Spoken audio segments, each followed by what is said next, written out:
So our top story this morning coming in from sports, and that's because skipper Rohit Sharma has been dropped out of the 5th test. And this is a do-or-die test. It's very important. The manner in which the Indian team has faced criticism that it hasn't performed the best, at least in this tournament in Australia. Jasprit Bumrah, that means leading the team in the 5th test. Bumrah has said, however, this is very interesting. Jasprit Bumrah claims Rohit Sharma opted out of the final test.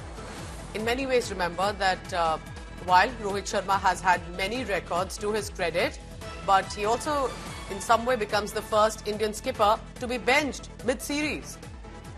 But many have been questioning Rohit Sharma's performance over the past few months. But let me first go across to India Today's sports editor Nikhil Naz for the latest on that. Nikhil, good morning. Now, this was all in speculation, but what do you make of it? Because Jasprit Bumrah says he wasn't dropped, he opted out.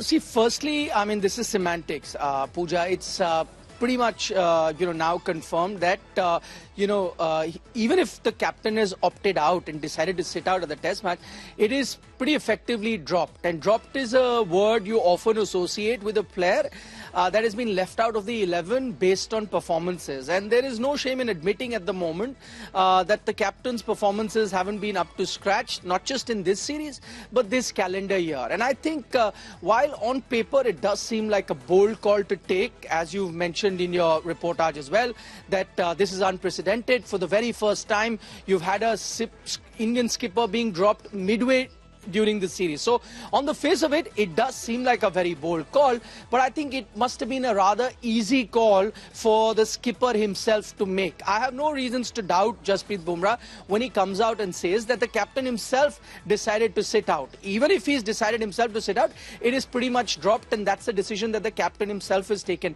And why do I say that it would have been a rather easy decision for Rohit Sharma to take? Because you need to look at all the things that happened leading up to this particular test match. For one, his form, he had been struggling with the form, and if you had to honestly ask who is it that needs to sit out of the 11 to strike the right balance, I think the answer pretty much would be Rohit Sharma, even if Rohit Sharma asked himself that question. So that's one. His form has been deserting him for some time. Secondly, the previous test match that happened in Melbourne, the tough call was taken to drop someone like a Shubman Gill, and that's a call that came under scrutiny, it came under heavy criticism, simply because Shubman Gill, even though hadn't been scoring a lot of runs in this series, but overall had been one of your top performers of the year, and to make him sit out to ensure that Rohit Sharma is accommodated is something also that that didn't go down well, with the Indian cricket public at large. And I think that is something also that Rohit Sharma would have been mindful of, that how do you now once again drop Shubman Gill, and you need to accommodate him. Once you need to accommodate him, then who goes out? Once again, the answer could have been Rohit Sharma. And third, and most importantly, another factor that would have helped Rohit Sharma take that decision was the fact that, remember, he was not part of the team in the very first test match of the series. He missed that test match because of personal reasons. And what did the Indian team do? They went ahead and won that test match. He joins the Indian team from the next test match onward, and since then India have gone on to lose 2 test matches and drawn 1 test. So I think the results also were speaking to themselves, where I think Rohit would have said, okay, Nikhil, maybe it's best time to give back the reins to Jasprit Bumrah. Able to track the tournaments, is it the ODI, is it the test matches, and is it Rohit Sharma as a skipper or Rohit Sharma as a player himself who's facing the axe for a reason? How bad has his performance been in the past few months that possibly led to this speculation and a decision? Rohit Sharma, the skipper, has been blowing a bit hot and cold in test match cricket. Rohit Sharma, the captain in white ball cricket, has been outstanding. And we're talking about the year that's gone by, where India actually achieved one of their finest moments in history, winning the T20 World Cup under the leadership of Rohit Sharma.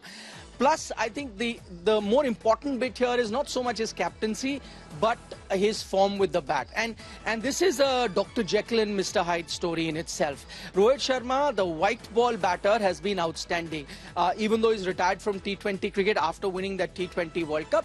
But overall, his white ball form has been good. Even if I take you a year back at the 2023 50-over World Cup, he was one of your standout performers. So Rohit Sharma, the white ball batter, captain, especially in ODI cricket since he's let go of T20, does have a future for maybe a couple more years. Maybe the Champions Trophy that we're looking at, who knows, maybe the 2027 ODI World Cup as well. But Rohit Sharma, the batter in red ball cricket, I think that's where the doubts started to creep in. And the other factor, as I mentioned, one, his form deserting him. Two, the Indian team not being able to, fight on even keel with the opposition, losing a series at home versus New Zealand, and now trailing versus Australia under his captaincy. I think that, coupled with the fact that the form with the bat has deserted him, is something that would have led for Rohit Sharma to have taken this decision himself. Having said that, I don't think he would have been alone in that, Pooja, to take that decision. I'm sure he would have consulted the coach in Gautam Gambhir, and Gautam Gambhir, going by past record, if the captain would have taken his opinion, Gautam Gambhir is a player that we know calls a spade, and he probably would have given his honest feedback as to, yes, if there was someone that needs to be dropped at the moment for the balance of the team, it will be the captain in Rohit Sharma. Let's also not forget the role of chief selector Ajit Agarkar, who's with the team there. He's been actively involved in all decision making. He's been known to take some stern calls, as he took with a few other players a few months ago.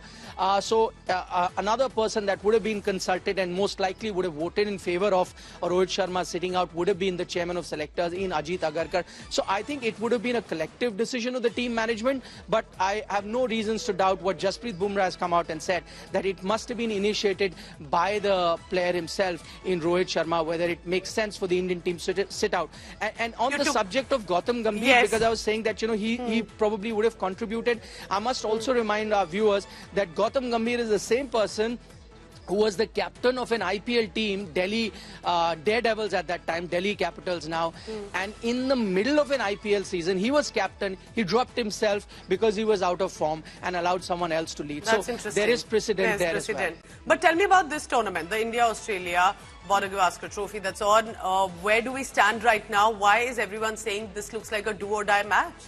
Well, that's because the WTC, the World Test Championship final, is still up for stake. For the uninitiated, WTC final is much like a World Cup final of Test cricket. So we all get excited when we reach a final of a World Cup in a T20 World Cup or an ODI World Cup. In Test cricket also, you have a World Championship final, and the winner is crowned as the world champion in the Test format. And India has played 2 finals, lost those. This time, their chances of making it to the final are hanging by a thread. This is why this is a must-win game on 2 counts. One, if you win this game, you keep your chances alive of qualifying for that WTC final that is to be taking place in June, earn the right to playing that final. And secondly, let's not forget, Border Gavaskar series at the moment, without doubt, is the greatest rivalry, India-Australia. So whenever they play against each other, each team wants to win. It's been touted as the #1 cricket series, Test series in the world.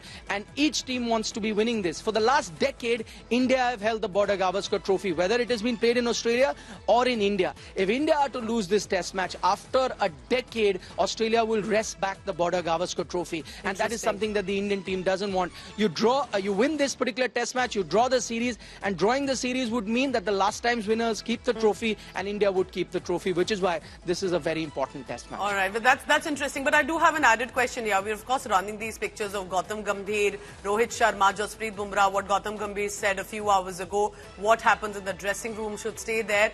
According to your experience, Nikhil, does this look like a rift widening between Gambhir and Sharma?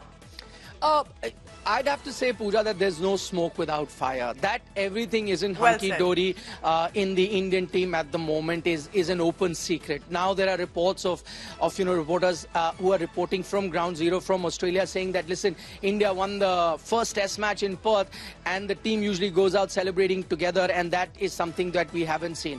There are credible reports suggesting that there are multiple players that are putting their hands up that, we want to be captain, and, that also is never healthy, where everyone is then, hankering for positions of trying to be the leader of the team. And then when that happens, that also doesn't really augur well for a team. So I think all of these concerns that people have around the Indian team are somewhere, genuine. That the Indian team isn't on the same page is also something that we have seen, especially after India losing the New Zealand series. There were also reports that, there were discussions between the coach and the captain and the chairman of selectors, and a few, ground rules were set for the Indian team to be going forward. So it's not an ideal situation at the moment. However, I'll also add one more thing, Pooja, that every time that there is news of rift within the Indian team, it is directly proportional to Indian team's performance in the middle. And what they're doing in a series. It's not to say that the Indian team has always been on the same page, but so long as the performances are coming and so long as the team has been winning, these stories tend to stay within the dressing room. This is similar to politics. If you're losing elections, someone has to take the blame. There must be a rift. And if you're winning elections, well, all is well. I bring in Nikhil Naz again for the latest on that. Nikhil, tell me this, that this is, the Indian captain, a reputed popular team, and the skipper gets dropped, even if, of course, it is for just this match. But has this happened in other countries? I think it did happen to Misbah, if I'm correct. It's not been very common, but do you remember any of the instances where other captains have been dropped? Because otherwise it looks like Gautam Gambhir came in and Rohit Sharma was out. Pooja, I mean, it hasn't happened in Indian cricket. Yes. We had Mr. Gavaskar yesterday during our program, and he did mention that there were a couple of times where when he was skipper, he was struggling for form, and he contemplated sitting out of a game. But he spoke to the manager as well as the other senior members of the team, and the answer that he got from them is that no, he shouldn't do it in the middle of the series. We've had Indian captains actually retire in the middle of the series, and that's also been based on form, but then they've said goodbye to the sport completely. It happened with Anil Kumble, it happened with MS Dhoni as well. So there was a case in point where they were struggling for form. They weren't finding a position for themselves in the 11, and they not just dropped themselves, actually announced their retirement. So it is pretty much on the similar line. Now many would ask, why is it that Rohit Sharma wouldn't announce his retirement? I think this is something that he's going to think about. There were already talk that Sydney could be his last test match, but because the series is in such an interesting position and you want to put your best foot forward, you want to put your best team, and so probably that's why a day or a couple of days before this test match, a call has been taken to have Rohit Sharma out of the 11. Will he ever play test cricket for India again? Now that I think is another pertinent and very interesting question, because at this point, if India do not qualify for that WTC cycle, it's an end of a test cycle as well. It's a 2-year-long cycle. And India would then have to start afresh in the next WTC cycle. So it would make sense to start afresh with a new captain as well as a few young players. So I think in that sense, we'll have our answer at the end of the test match. The only reason probably why Rohit would have decided not to announce his retirement or even mention it is because what if India are to win this test match and you qualify for the WTC? He may want to lead the Indian team one final time at a big tournament like the WTC final and be the captain, provided he strikes some form before that, going into that WTC final. So I think that would be that one reason why he's at the moment decided not to announce his retirement. But we'll have to wait for the end of this test match really to answer that question, that what does the future hold for Rohit Sharma? If you ask me today, I think, and I'm only hazarding a guess, looking at his form and where the Indian team heads from here, he may already have played his final test match for the Indian cricket team. All right, we'll be waiting if there comes an announcement. It's a reminder, Nikhil, isn't it, that you may have as a captain got us the T20 World Cup, but you're as good as your last match. And perhaps that's how high-stake competitive sport cricket for India really is. Thank you very much, Nikhil Naz, for the latest on that. Rohit Sharma dropped out for now. Jasprit Bumrah says Rohit Sharma opted out. But is a lot happening behind the curtain, specifically when it comes to the new coach and other reshuffle that could be taking place. We'll be tracking this match as well. All our team on the ground for that.